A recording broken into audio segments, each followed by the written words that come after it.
সাদাতানা ওয়া কুবারাআনা ফাআদাল্লুনা সাবিলা।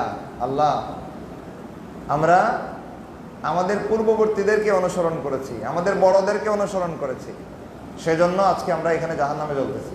এর আগের আয়াত তারা বলবে ইয়া লাইতানা আতা'না আল্লাহ ওয়া আতা'না রাসূলা। এর আগের আয়াত ইয়াউমা তুকাল্লাবু ওয়ুজুহুহুম ফিন নার ইয়াকুলুনা ইয়া লাইতানা আতা'না আল্লাহ ওয়া আতা'না রাসূলা। তাদেরকে যখন জাহান্নামের অগ্নিকুণ্ডে উলট পালট করে ভেজে ফেলা হবে, তখন তারা আফসোস করতে থাকবে, ইয়া লাইতানা, হায় আফসোস, হায় আমাদের আফসোস। কি আফসোস? আতা'না আল্লাহ ওয়া আতা'না রাসূলা। আমরা দুনিয়ার জীবনে ইসলাম পালন করেছি, দিন পালন করেছি, যদি আল্লাহর কথা মতো পালন করতাম আর আল্লাহ রসুলের কথা মতো পালন করতাম, অন্যদিকে প্রক্ষেপ না করতাম, আজকে আমাদের এই জাহান্নামে জ্বলতে হতো না। এই কথাটা প্রথমে বলবে। এরপরে বলবে আমরা আসলে আল্লাহর আনুগত্যও করি নাই, আল্লাহ রসুলের অনুসরণেরও দরকার মনে করি নাই, কোরআন জানারও দরকার মনে করি নাই, হাদিস বুঝারও দরকার মনে করি নাই। কোরআন হাদিস এগুলো হচ্ছে আলেম ওলামাদের ওয়ারিসি সম্পত্তি, আমাদের কাজ হলো অন্ধভক্তি করা। তো এই দৃষ্টিভঙ্গি নিয়ে আমরা কি করছি? কোরআনেরও অনুসরণ করি নাই, হাদিসের অনুসরণ করি নাই, করছি যেটা সেটা হচ্ছে আতা'না সাদাতানা ওয়া কুবারাআনা। আমরা আমাদের দল নেতাদেরকে অনুসরণ করছি, আমাদের বুজুর্গদেরকে, বড়দেরকে, আমাদের বয়োজ্যেষ্ঠদেরকে অন্ধ অনুসরণ করছি, যে কারণে আজকে আমরা এখানে জাহান্নামে জ্বলতে হচ্ছে। এরপরে তারা বলবে রব্বানা আতিহিম দি'ফাইনি মিনাল আযাব। আল্লাহ, যেই দল নেতাগুলোকে অন্ধ অনুসরণ করে আপনার কোরআন আপনার নবীর হাদিস ছাইরা, যেই দল নেতাগুলোকে অন্ধ অনুসরণ করার কারণে আজকে জাহান্নামে জ্বলছি, আল্লাহ, যে আকাবের কোবারা, যেই বয়োজ্যেষ্ঠদের অন্ধ অনুকরণ করতে গিয়ে আজকে জাহান্নামে পড়ে জ্বলছি, আল্লাহ এদেরকে ডাবলের ডাবল জ্বালা শাস্তি দেন। এগুলো তো হচ্ছে ক্ষোভের প্রকাশ, কিন্তু এতে আমার কি লাভ হবে? নাউযুবিল্লাহি তাআলা মিন যালিক। এমন কোনো কাজ যদি কেউ করে যে কোরআনের আনুগত্যের কোনো প্রয়োজন বোধ করে না, আল্লাহ নবীর হাদিস অনুযায়ী নিজের জীবন সাজানোর কোনো দরকার মনে করে না, কোরআন হাদিস এগুলো আলেমদের কাম, আমার কাম হয় না, আমার কাজ হচ্ছে আলেমদের অন্ধভক্তি করা। এবার এই দৃষ্টিভঙ্গিপূর্ণ কোনো মানুষকে আল্লাহ যখন জাহান্নামে জ্বালাবেন, সে যখন জ্বলবে আর বলবে আল্লাহ, আপনার কোরআন মতো জীবন গঠন করি নাই, আপনার নবীর হাদিস বুঝা নিজের জীবন সাজাই নাই, যা করছি দল নেতাদের অন্ধ অনুকরণ করছি আর আমাদের কোবারা আকাবের বুজুর্গদেরকে, আমাদের বয়োজ্যেষ্ঠদেরকে অন্ধ অনুসরণ করছি। সুতরাং এদের অন্ধ অনুকরণের কারণে আজকে যেহেতু জাহান্নামে জ্বলতে হলো, এদেরকে ডাবলে ডাবল শাস্তি দেন। ও ভাই, যাদের জন্য তারা বদদুয়া করতেছে, যাদের অন্ধ অনুকরণের কারণে তারা জাহান্নামী হলো, এদেরকে যদি ডাবল না 5000 ডাবল শাস্তি দেওয়া হয়, যারা জ্বলতেছে আর এই বদদুয়া করতেছে, এদের জ্বলাটা একটু কমবে, শাস্তি হ্রাস পাবে। এগুলো ক্ষোভের প্রকাশ, কিন্তু বিল আখিরে এগুলোর দ্বারা কোনো ফায়দা তাদের হবে না। সুতরাং সেই দিন আসার আগে আজকে আজকে আজকে আজকে নিজেকে হুঁশে নিয়ে আসা উচিত যে আমার দিন আমি কার কথাই পালন করছি, আমার ইসলাম আমি কার শিক্ষা মতো নিজের মধ্যে সাজিয়ে নিয়েছি। বোঝার দরকার আছে ভাই। এটা মুনাফিকদের রোগ। মুনাফিকদের রোগ গুমরাহির বিনিময়ে হেদায়েতকে বিক্রি করে দেওয়া, হেদায়েত বিক্রি করে গুমরাহি খরিদ করা। আমাদের মুসলমানদের মধ্যে সেম রোগটা বিদ্যমান রয়েছে। হেদায়েতের রাস্তা থাকে কোরআনের নির্দেশনার সাথে, হেদায়েতের নির্দেশনা থাকে আল্লাহ নবীর দেখানো শরীয়ত ব্যবস্থার সাথে। ওইটা কোরআন থেকে না শিখা, হাদিস থেকে না পড়া, না বুঝা, যে কোনো ব্যক্তির, যে কোনো দলের অন্ধ অনুকরণের মাধ্যমে আমরা যে দিন পালন করি, এই দিন পালনটা হচ্ছে গুমরাহির খরিদ, বিনিময়ে বিক্রি করি কোরআন আর হাদিসের মূল শিক্ষা। সেম মুনাফিকদের কাজ। মুনাফিকরা গুমরাহি খরিদ করতো, হেদায়েত বিক্রি করে। আর আমরাও কোরআন হাদিসের বিশুদ্ধ হেদায়েতের রাস্তা সিরাতে মুস্তাকিমের বিশুদ্ধ গাইডলাইন বিক্রি করে বাপদাদার অন্ধ অনুকরণ, আকাবের কুবারাদের অন্ধ অনুকরণ দিয়া দিন পালন করে গুমরাহি খরিদ করি। সুতরাং এটা থেকে নিজেদের দিন ইমান যদি হেফাজত করতে হয়, আজকে এখানে বসে আজম নিতে হবে যে আমি আর জীবনে কোনোদিন আমার জীবনে ইসলাম পালনের বেলায় ইমান হোক কিংবা আমল হোক, কোনো ক্ষেত্রে আমি অমুক তমুকের দোহাই দিয়ে দিন আমার মধ্যে গ্রহণ করব না। আমি আমার মধ্যে আকিদা বিশ্বাস যা এখানে স্থাপন করেছি, প্রত্যেকটা আকিদা বিশ্বাস আল্লাহর কালামে কি রয়েছে নিজে বোঝার চেষ্টা করে যদি কুলাইতে না পারি, ফাসআলু আহলা যিকর, আল্লাহ তো বলে দিয়েছেন জিজ্ঞেস করার জন্য। কোরআন হাদিসের সহজ বুদ্ধ বিষয়গুলো যে সমস্ত আলেমদের সাথে ম্যাচ খায় মেলে, তাদের কাছ থেকে জিজ্ঞেস করে কঠিন বিষয়গুলো আমি জেনে নেব। কোরআন হাদিসের বিশুদ্ধ ব্যাখ্যা যে সমস্ত আলেমরা পেশ করে থাকেন, যেগুলো কোরআন হাদিসের ব্যাপক প্রসিদ্ধ বিষয়, যেগুলোতে আমরা নিজেরাও জানি, এবং আমাদের জানা বিষয়গুলো আলেমদের সাথে ম্যাচ করলে, ফিট করলে পরে যখন দেখি যে ম্যাচ খায় মেলে, সেই আলেমদের কাছে আমরা কঠিন বিষয়গুলোর ব্যাখ্যা জানতে চাইব। তারা যখন আল্লাহর কিতাবের দলিল দিয়া, রসুলের হাদিসের সুস্পষ্ট দলিলের ভিত্তিতে আমাদেরকে আমাদের ঈমান সম্পর্কে নির্দেশনা প্রদান করবেন, তখন তাদের নির্দেশনা অনুক্রমে আমি কোরআনও জানতে পারবো, হাদিসও জানতে পারবো। কারণ হক্কানি আলেমের আলামতই হচ্ছে সে দলিল ছাড়া কথা বলে না। হকপন্থী আলেমের একটা বৈশিষ্ট্যই হচ্ছে সে দলিল ছাড়া অমুক তমুকের দোহাই দিয়ে কথা বলবেই না। এটা আল্লাহ নিজে বলে দিয়েছেন, বিল বাইয়িনাত ওয়াজ জুবুর। হকপন্থী আলেম সুস্পষ্ট দলিল দিয়ে কথা বলবে, আল্লাহর কিতাব দিয়ে দলিল দিয়ে কথা বলবে। সুতরাং একজন বিজ্ঞ হকপন্থী আলেমের কাছে যদি আমি কোরআন এবং হাদিসের দুর্বোধ্য বিষয়গুলো জানতে যাই, তাহলে আমি আলেমের কাছ থেকে অন্ধ অনুকরণে দিন শিখলাম না, বরং আলেমের মাধ্যমে আল্লাহর কিতাব শিখলাম, আলেমের মাধ্যমে আল্লাহ নবীর হাদিস শিখলাম। যেটা বুঝি না এটা এভাবে করতে হবে। আর যেটা কোরআন হাদিসে সহজ রয়েছে, আমি বাংলা অনুবাদ করলে বুঝতে পারছি, আমার তো কারোর কাছে যাওয়ার প্রয়োজন পড়ছে না। না বুঝলে বিজ্ঞ আলেমরা রয়েছেন সমাধান দেওয়ার জন্য। এইভাবে আমার জীবনের পোষণ করা সবগুলো আকীদা, পালন করা সবগুলো আমলকে আমি পাই টু পাই, প্রত্যেকটা এক একটা আলাদা আলাদা করে আমি বিশ্লেষণ করে করে আমি প্রত্যেকটা আকীদা, বিশ্বাস, প্রত্যেকটা আমল আমি ফিকির করে করে দেখবো যে এই আমলটা, আজকে যে আমলটা করলাম, এই আকীদাটা, যে বিশ্বাসটা আমি এখানে জায়গা দিয়েছি, এই আকীদাটা, এই আমলটা আমি কোরআনের কোন আয়াত থেকে শিখলাম, আল্লাহ নবীর কোন হাদিস থেকে শিখছি, অথবা কোন আলেমকে জিজ্ঞেস করার পরে কোরআনের আয়াতের অমুক উদ্ধৃতি জানতে পারলাম, কোন আলেমের, কোন হক্কানি আলেমের উদ্ধৃতিতে, কোন হাদিসের মাধ্যমে এই আকীদা বা এই আমল আমি নিজের মধ্যে জায়গা দিলাম। যদি আজকে থেকে এই ফিকিরে লাগেন, আমি চ্যালেঞ্জ করতে পারি ভাই, আপনাদের জীবনের প্রায় 80%, এটা আমার হোসনেজন, আমার নেক ধারণা, কারো কারো জীবনে আরো বেশি হতে পারে, কারো 90%, কারো 95%, কারো 98, কারো 99% আমল আর আকীদা দেখা যাবে যেটা কোরআন থেকে নেওয়া হয়েছে এমন কোনো দলিল নিজের মনে নাই, হাদিস থেকে জানা হয়েছে এমন কোনো অতীত ইতিহাস নিজের মনে নেই। কারণ আমি কোরআন হাদিস থেকে এটা নিয়েই নিছি কোথা থেকে? সমাজ থেকে, অন্য 10 জনের দেখা দেখি নিছি, অথবা কোনো ব্যক্তির অন্ধ অনুকরণ থেকে নিয়েছি, অথবা কোনো দলের অন্ধ অনুকরণ থেকে নিয়েছি। দেখা যাবে বিল আখির এই আকীদা বা এই আমলটা কোরআন থেকে আমি নেই নাই, নিলে না দলিল মনে পড়তো যে কোরআনের অমুক আয়াত থেকে আমি এটা শিখছি। দেখা যাবে এই আমলটা, এই আকীদাটা কোনো হাদিস থেকে আমি নেই নাই, অনুসন্ধান করলে দেখা যাবে এই আমলটা আমার মধ্যে কেমনে আসলো, অমুকের দেখা দেখে আসছে, অমুক রেওয়াজ থেকে আসছে, অমুক দলের আমল থেকে আসছে, অমুক ব্যক্তির কোথা থেকে আসছে। বিলাখের কোরআনও নাই, হাদিসও নাই, এটা গুমরাহির পথ। কিসের পথ ভাই বলবেন? দলিল কি? অজস্র দলিল আছে এই অধ্যায়ে, একটা দুইটা দলিল না, পুরা কোরআন এই অধ্যায়ে দলিলে ভরপুর রয়েছে। আমি শুধু কয়েকটা দলিল পেশ করি, খেয়াল করেন। 1 নাম্বার, আল্লাহ বলেন ওয়াতাসিমু বিহাবলিল্লাহি জামিআ ওয়ালা তাফাররাকু। যদিও এই আয়াতের আলোচ্য বিষয় হচ্ছে পুরা মুসলিম জাতি ঐক্যবদ্ধ থাকা, সেই মূল আলোচ্য বিষয়ের দিকে আমরা আপাতত যাচ্ছি না, কারণ সেটা আমাদের উদ্দেশ্য এখন নয়। এখন আমাদের উদ্দেশ্য যেটা, মাযা হাবলুল্লাহ ফি হাযিহিল আয়াত, এই আয়াতে হাবলুল্লাহ কি, আল্লাহর রশি জিনিসটা কি? মোটা একটা রশি আকাশ থেকে নামছে, আমি এটাকে খামচা দিয়ে ধরতে হবে? না, ওইটা না। তাইলে মাযা হাবলুল্লাহ, তাফসীরের কিতাব খোলেন, সেখানে 1400 বছরের উলামা কেরামের মুত্তাফাক রায়, সবার সমন্বিত তাফসীর একটাই, হাবলুল্লাহ আই দ্বীনুল্লাহ। যা তাফসীর রয়েছে, হাবলুল্লাহর অনেক তাফসীর রয়েছে। কেউ বলেছেন হাবলুল্লাহ এই কিতাবুল্লাহ, হাবলুল্লাহ এই দ্বীনুল্লাহ, এক একজন এক এক রকম তাফসীর করেছেন। বিলাখের দ্বীনুল্লাহ বললে সব ঢুকে যায় এর ভিতরে। দ্বীন মানে কি? আদ-দ্বীন মা জাআ বিহি নবী সাল্লাল্লাহু আলাইহি ওয়াসাল্লাম। দ্বীন কাকে বলে? আল্লাহ রাসূল সাল্লাল্লাহু আলাইহি ওয়াসাল্লাম আল্লাহর কাছ থেকে ওহী মাতলুব হিসেবে নিয়ে আসছেন যা, সেটা কোরআন, এটা হচ্ছে দ্বীন। আর ওহী গায়রে মাতলুব হিসেবে নিয়ে আসছেন যা, সেটা হচ্ছে হাদিস, এটা হচ্ছে দ্বীন। তাহলে দ্বীনের সংজ্ঞায় আল্লাহর কিতাব, আল্লাহ নবীর সুন্নাত, এটাকে পাইলাম। এবার হাবলুল্লাহ মানে যদি দ্বীনুল্লাহ হয়, তাইলে তোমরা সবাই মিলে আল্লাহর রশি আঁকড়ে ধরো। রশি মানে কি? আল্লাহর কোরআন, আল্লাহ নবীর সুন্নাত আঁকড়ে ধরো। এই কথা পরিষ্কার গেল এক আয়াত।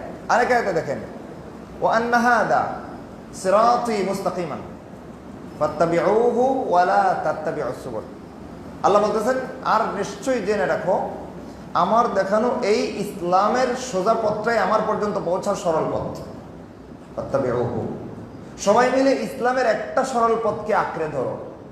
ওয়া লা তাত্তাবিউস সুবুল, বহুমত অনুসরণ করতে চাইও না।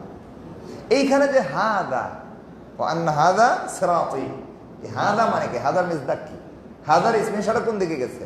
আল্লাহ যে ইশারা করছেন কোন জিনিসের দিকে? খোলেন তাফসীরের কিতাব। হাদা মানে এই হাদা দ্বীন আল ইসলাম, এই ইসলাম ধর্মটা আল্লাহর দেখানো সরল পথ।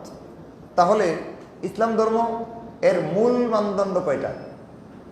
দুইটা। আল্লাহ নবী সাল্লাল্লাহু আলাইহি ওয়াসাল্লাম বলে দিয়েছেন, তারাকতু ফীকুম আমরাইন লান তাদিল্লু মা তামাসসাকতুম বিহিমা কিতাবাল্লাহ ওয়া সুন্নাত নবী। তাহলে ইসলামের মূল দলিল দুইটা, আনুষঙ্গিক দলিল আরও আছে, কেউ ইখতিলাফ করার বা ফিতনা ছড়ানোর সুযোগ নাই, আনুষঙ্গিক দলিল আরও আছে, কিন্তু মূল দলিল কয়টা? দুইটা। এই মূল দলিলের শিক্ষা শুধু রাসূল এই হাদিসে পেশ করেন নাই, আল্লাহ নিজেও অন্যান্য আয়াতে পেশ করেছেন। ইয়া আইয়ুহাল্লাযীনা আমানু আতিউল্লাহ ওয়া আতিউর রাসূলা, আতিউল্লাহ ওয়া আতিউর রাসূলা। আল্লাহর আনুগত্য করো, আল্লাহ রাসূলের অনুসরণ করো, আল্লাহর আনুগত্য করো, আল্লাহ রাসূলের অনুসরণ করো। এই মূল দলিল দুইটার উল্লেখ আল্লাহ বহু আয়াতে বারবার করেছেন। কি মূল দলিল দুইটা ভাই? আল্লাহর কিতাব কোরআন আর আল্লাহ নবীর সুন্নাত। এই মূল দলিল দুইটার সমন্বয়কে ইসলাম বলি আমরা। তাহলে ও আন্না হাদা সিরাতি মুস্তাকিমান, এই ইসলামের দেখানো পথটাই আমার দেখানো সরল পথ। মানে কি? কোরআনের পথ, হাদিসের পথ, কোরআনের পথ, সুন্নাতের পথ। এই দুইটা মূল মাপকাঠির দেখানো পথই হচ্ছে আল্লাহ পর্যন্ত পৌঁছার সরল পথ। এবার আসেন মূল কথায় যাই। তাহলে হেদায়েতের রাস্তা কোন ব্যক্তি দিয়ে চিনেছেন আল্লাহ? হ্যাঁ, কিছু আয়াতে আছে আল্লাহ ব্যক্তির দৃষ্টান্ত পেশ করছেন, কিন্তু অনেকে এসে ইখতিলাফ করবে, আমি জানি। কারণ সবাই যে সব কিছু জানে না তা নয়, কিছু আছে অনেকে জানে, জানার পরে শিক্ষিত শয়তানি করে। তো তাদের জন্য কিছু কথা বেড়ে যায়, কিছু কথা লম্বা হয়ে যায়, লম্বা হলে হোক গা, কিন্তু তাদের ইখতিলাফের পথ বন্ধ হয়ে যাক, তাদের ফিতনা ছড়ানোর বাপ দরজা বন্ধ হয়ে যাক। কেউ এসে কোরআনের অন্য আয়াতের উদ্ধৃতি দিয়ে বলবে এখানে তো আল্লাহ ব্যক্তি দিয়ে হেদায়েত চিনেছেন। হ্যাঁ, সূরা ফাতিহা আছে, তো আছে না? সূরা ফাতিহায় রয়েছে ইহদিনাস সিরাতাল মুস্তাকিম, আল্লাহ আমাদেরকে সরল পথ দেখান। কাদের পথ? কোন পথ সরল? ওইখানে আল্লাহ ব্যক্তি দিয়া হেদায়েতের পথের সন্ধান পেশ করেছেন।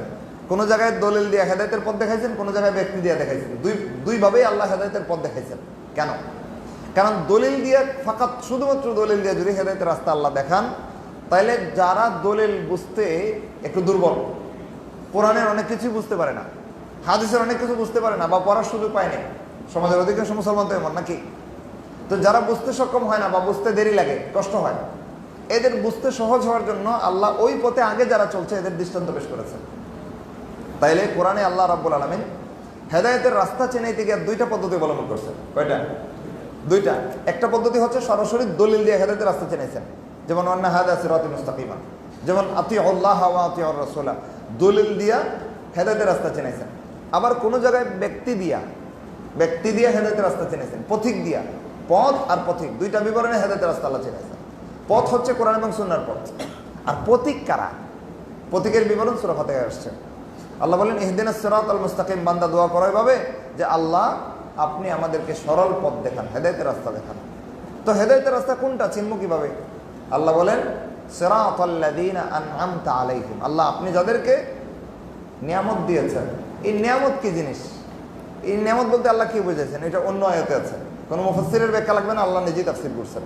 ওদিকে পরে যাচ্ছি, আগে অনুবাদটা দেখেন।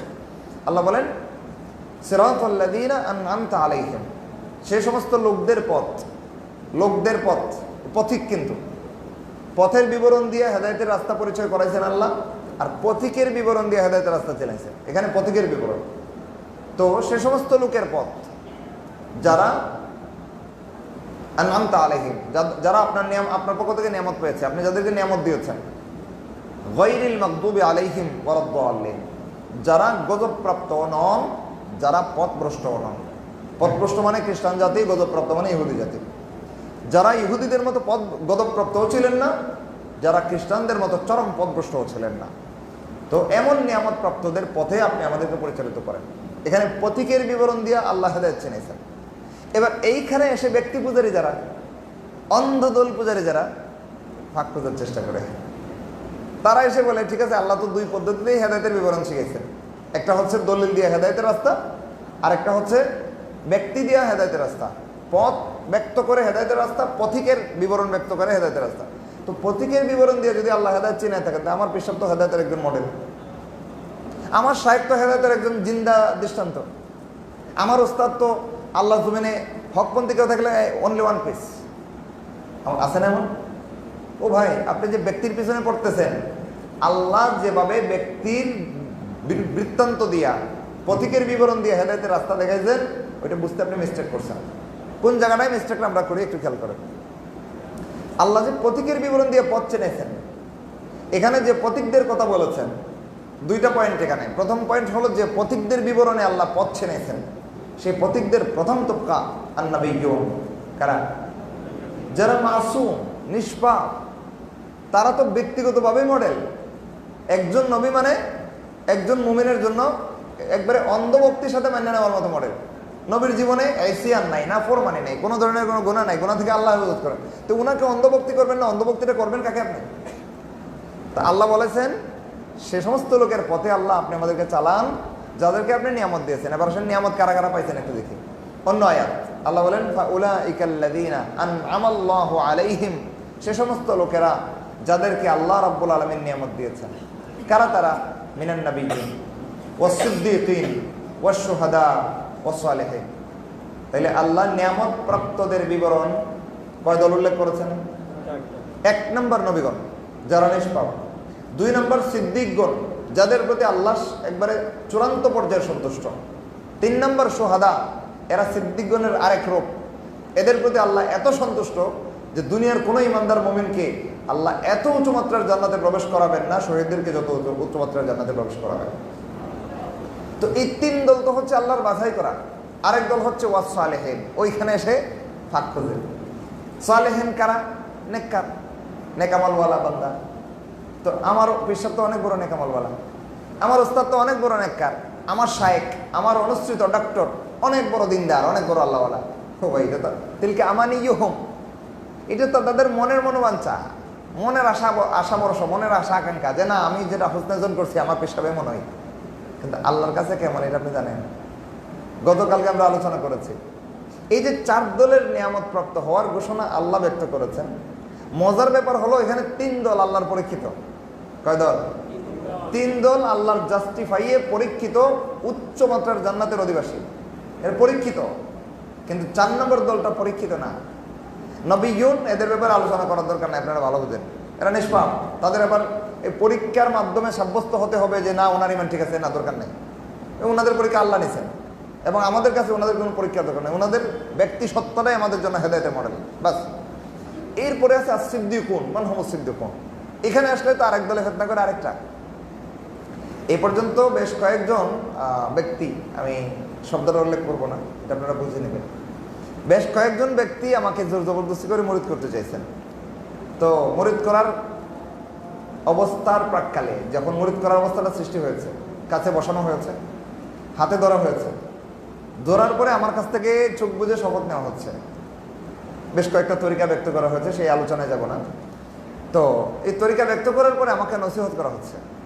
তিনজন পীর সাহেবের কাছ থেকে সমানে একটা নসিহত পেলাম। পরে আমি একটু কৌতূহলে পড়ে গেলাম যে পীর সাহেবরা আসলে কি এই নসিহতগুলোই করে কিনা। আরও যত পীর সাহেবরা আছেন যত জায়গায় জানাশোনা, আমার শর্মা আরো ভাই, আট্টসি, দেওয়ানবাগি, কাদিয়ানি, মাঝবান্ডারি, ওইগুলো বলতেছি না আমি, আমগো গরানার পীর সাহেবরা, ওইগুলো বাদ। এগুলো তো জানি না বুঝাই জাহান্নামে, চিরস্থায়ী জাহান্নামে। কেউ শিরিকে লিপ্ত, কেউ কুফুরে লিপ্ত, এগুলো কথা বাদ দেন। আমাদের হকপন্থী ওলামায়ে কেরামদের মধ্যে থেকে যারা পীর মুরিদের সাথে জড়িত আছেন, তাদের তিনজন আমাকে মুরিদ করেছেন। আর আরো অন্যান্য খানকার খবর নিয়েছি। এই একই সবক, জাস্ট এক সবক, একটা, এটা ভাইরাল সবক। খানকায় গেছেন তো এই সবক আপনাকে শুনতে হবে। আমার তো দুষ ভাই, এখানে বলবো, সহ্য করতে পারবেন? তাহলে একটু শোনেন। হেদায়েতের রাস্তা আর গুমরাহির রাস্তা, আমরা যেখান থেকে আলোচনা শুরু করেছি, আলোচনার মূল পয়েন্ট মনে রাখবেন। আমরাও হেদায়েত বিক্রি করে কি খরিদ করি? গুমরাহি খরিদ করি। হেদায়েতের রাস্তা হচ্ছে তরিকুল কিতাব ও সুন্নাহ, যে রাস্তা আল্লাহর কিতাব দেখায়, যে রাস্তা আল্লাহ নবীর সুন্নাহ দেখায়, ওইটা হচ্ছে হেদায়েতের বলিষ্ঠ রাস্তা। আপোষ কিনা একটা হেদায়েতের রাস্তা হচ্ছে ওটা।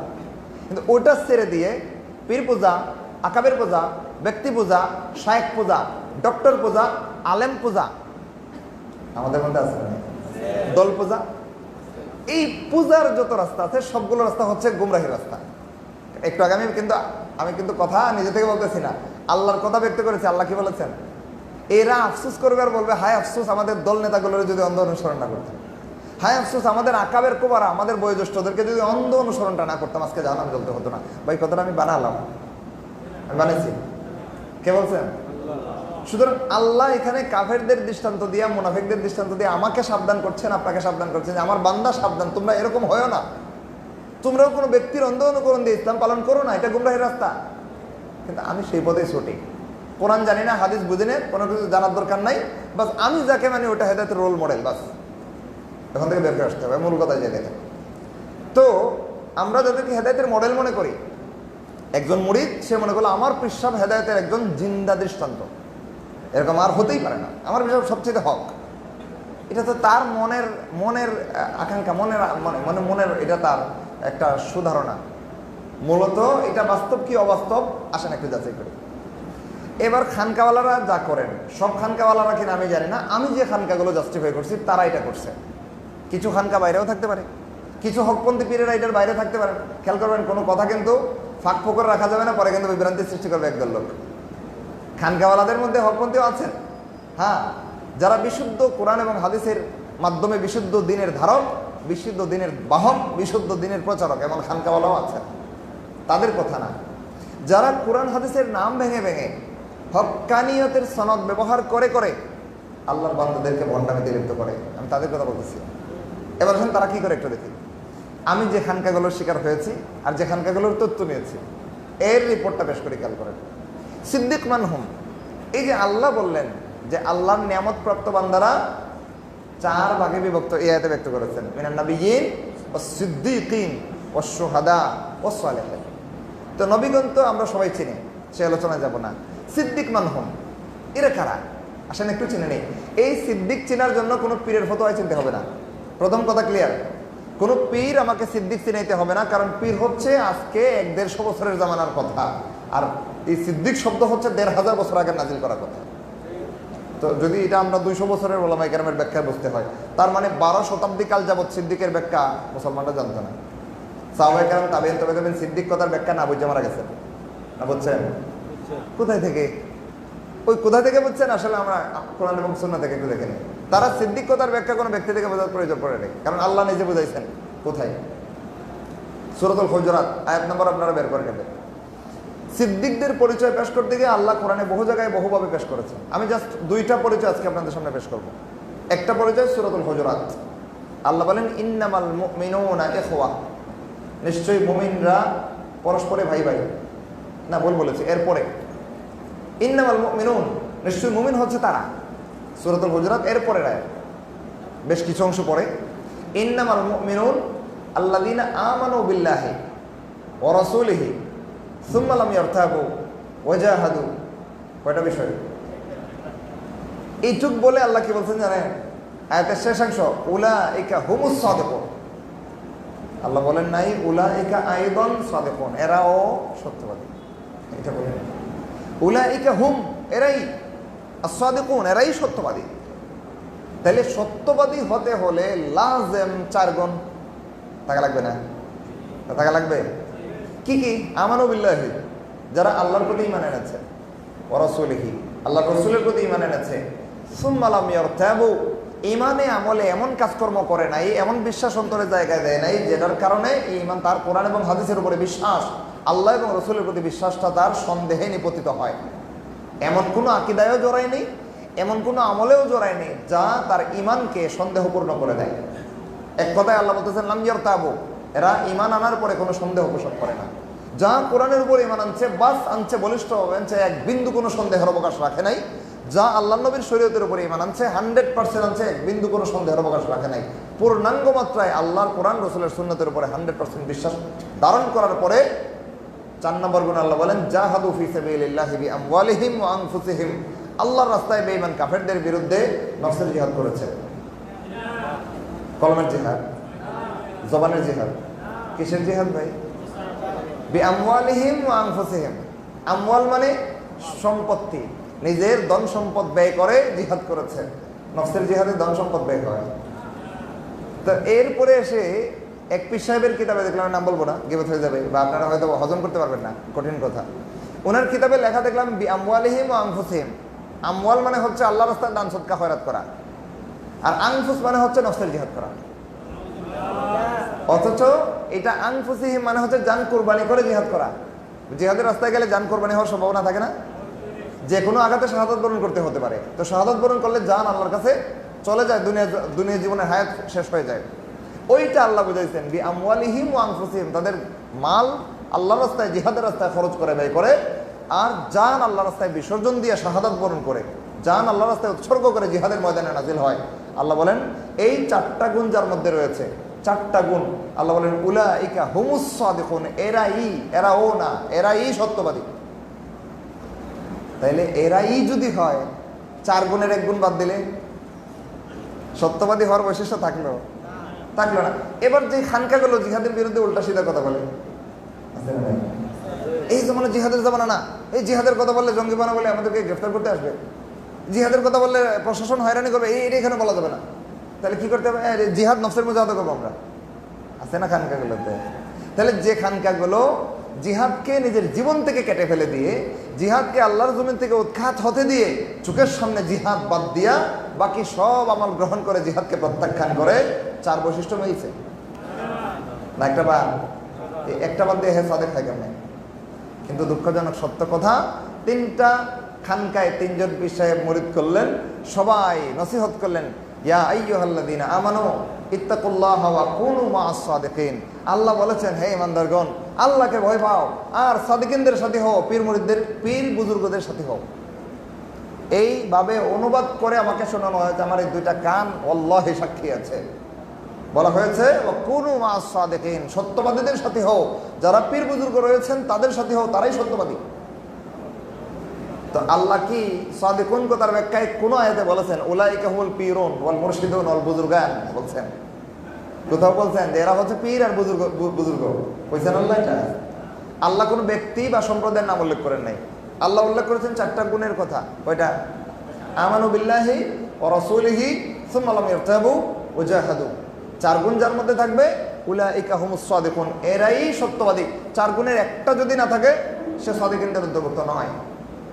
এবার যে খানকাওয়ালারা জিহাদকে নিজের জীবন থেকে কেটে ফেলে দিয়ে, জিহাদকে মুরিদানের জীবন থেকে উৎখাত করে দিয়ে, জিহাদকে আল্লাহর জমিন থেকে উৎখাত হতে দিয়ে বাকি সব আমল নিয়ে সাদিকুন সাজে, বলেন আল্লাহর কথা, এরা সাদিকুন না মিথ্যাবাদী? এটা তো সাদিকুন না, এরা কাযযাবুন। সাদিকুন না, কাযযাবুন, মিথ্যুক। আল্লাহ জিহাদের গুণ ছাড়া সাদিকিন সার্টিফিকেট দিতে চান না। এরা জিহাদের গুণ বাদ দিয়ে নিজেদেরকে সাদিকুন দাবি করে। আমার দোষ হচ্ছে এগুলো বলে দিই। আমার দোষ কি ভাই? এগুলো বলে দিই। ফলে গায়ে ছদ্মবেশের কাপড়টা আর থাকে না, নাঙ্গা হয়ে যায়। এরপরে এসা জবাব দেওয়ার কোনো সুযোগ নাই, কারণ কোরআনের আয়াত দিয়ে ধরাই দিছি। জবাবটা কোন জায়গায় দিবে ভাই?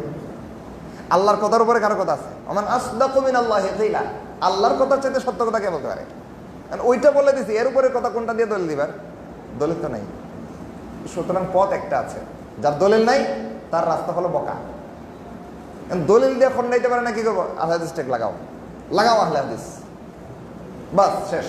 খানকা মানে না, পীর মানে হ্যাঁ আহলে হাদিস। আমি সব খানকার কথা বলছি। বাংলাদেশে এমনও খানকাও আছে, এমন পীর সাহেবও আছেন আমার জানার মতে, যারা জিহাদের তাহরিজ করেন, জিহাদের ফান্ডে দান সদকা করেন, এমন খানকা বাংলাদেশে আছে। সুতরাং তাদের মধ্যে 4 গুণের সমন্বয় যদি থাকে, তারা সাদিকুনদের অন্তর্ভুক্ত হতেই পারে। আল্লাহ কবুল করেন তাদেরকে। কিন্তু যদি এই 4 গুণ কোনো একটা বাদ দিয়ে নিজেদেরকে সাদিকুন দাবি করে আর আল্লাহর বান্দাদেরকে ধোঁকা দেয়, ইয়া আইয়ুহাল্লাযীনা আমানু, হে ইমানদারগণ, আল্লাহ কইছেন, কি কইছেন? ইত্তাকুল্লাহ, আল্লাহকে ভয় পাও, কুনু মা'আস সাদিকিন, সত্যবাদীদের সাথে হও। আমরা হলাম পীর মুরিদরা, পীর বুজুর্গরা, আমরা হলাম সত্যবাদী, আমাদের সাথে হও। সত্যবাদী না মিথ্যাবাদী? লাইসু মিনাস সাদিকিন বাল হুমুল কাযযাবুন, এরা মিথ্যুক। কাযিবুন কইলাম না, কাযযাবুন বলছি। কেন বলছি ওলামায়ে কেরাম ভালো বোঝেন। তো এরপরে দেখেন আরো দৃষ্টান্ত আছে। বলছিলাম সাদিকুন কারা, 2টা দৃষ্টান্ত কোরআন থেকে বেশ করবো, একটা পাইলেন তো। এবার আসেন দ্বিতীয় দৃষ্টান্তে যাই, সম্ভবত সূরা আনফাল বা তাওবা। এই যে আয়াতটা তারা ব্যক্ত করে, ইয়া আইয়ুহাল্লাযীনা আমানু ইত্তাকুল্লাহ, হে ঈমানদারগণ, আল্লাহকে ভয় পাও। আসলে আল্লাহকে ভয় পাও অনুবাদটা আমরা সরল বাংলায় করি, মূলত বিশুদ্ধ অনুবাদ এটা নয়। বিশুদ্ধ অনুবাদ হচ্ছে, হে ঈমানদারগণ, তোমরা আল্লাহর গজব থেকে বাঁচো, আল্লাহর রাগ থেকে বাঁচো, আল্লাহর অসন্তুষ্টি থেকে বাঁচো। ইত্তাকি অর্থ হতে বেঁচে থাকা, সংরক্ষিত থাকা, নিজেকে হেফাজতে রাখা। এটার মানে ভয় করা নয়। ভয় করার আলগা আরবি শব্দ আছে, খাউফ, রব, ওইগুলো আছে। আল্লাহ কিন্তু বলেন নাই খাফুল্লাহ, সবাই মিলে আল্লাহকে ভয় পাও, আল্লাহ এক ভয়ঙ্কর সত্তা। নাউযুবিল্লাহি তাআলা মিন যালিক। ওয়াল্লাহু আরহামুর রাহিমিন। আল্লাহ সব দয়ালুদের শ্রেষ্ঠ দয়ালু। আল্লাহ বান্দার জন্য যতটা দয়ালু হতে পারেন, পৃথিবীর সবগুলো দয়া এক পাল্লায় ওজন করলে আল্লাহ রাব্বুল আলামিনের দয়ার সমকক্ষ বলা তো প্রশ্নই আসে না, তুলনা দেওয়া যাবে না। তুলনা দিলেও আল্লাহর দয়ার পরিমাণ কমে যাবে। এক সাহাবী রাসূলুল্লাহ সাল্লাল্লাহু আলাইহি ওয়াসাল্লামকে জিজ্ঞেস করলেন, ইয়া রাসূলুল্লাহ, কুলের সন্তানকে মা যেই পরিমাণ দয়া করে, মায়া করে, স্নেহ করে, আদর করে, আল্লাহ কি বান্দাকে এটুকু করেন না আরো কম? তো সাহাবী আসলে বুঝতে পারেন না যে আল্লাহর দয়ার পরিমাণটা কত। তো রাসূল সাল্লাল্লাহু আলাইহি ওয়াসাল্লাম জবাব দিয়েছিলেন যে কুলের সন্তানকে তার জন্মদাতা মা যেই পরিমাণ মায়া করে, আল্লাহর দয়া বান্দার জন্য এর চাইতে কোটি কোটি কোটি গুণ বেশি। তুলনা চলে না। এটা আল্লাহ ভয়ঙ্কর সত্তা না দয়ালু সত্তা? আর রহমানির রহিম, কি বুঝলাম সেখানে? আল্লাহ খুব ভয়ঙ্কর, আল্লাহ মহাদয়ালু, সাধারণ দয়ালু না, মহাদয়ালু, যিনি এক দুইবার দয়া করে ক্ষান্ত হন না, বারবার দয়া করেন, বারবার দয়া করেন, বারবার দয়া করেন। কি পরিমাণ নাফরমানি সারা জীবন আমরা করি, কাফেরদের কথা বাদ দেন, এরপরেও আল্লাহ আমাদেরকে লালন পালন করেন না। আমাদের চেয়ে আরো বেশি নাফরমানি করে কাফের মুশরিকরা। আল্লাহ না খাওয়াই উপবাস মেরে ফেলেন, দয়া করতেই থাকেন, করতেই থাকেন। আল্লাহ রহমান, দুনিয়ার জীবনে মুমিন বেদিন নির্বিশেষে আল্লাহ দয়া করেই যাবেন, রহমান তিনি।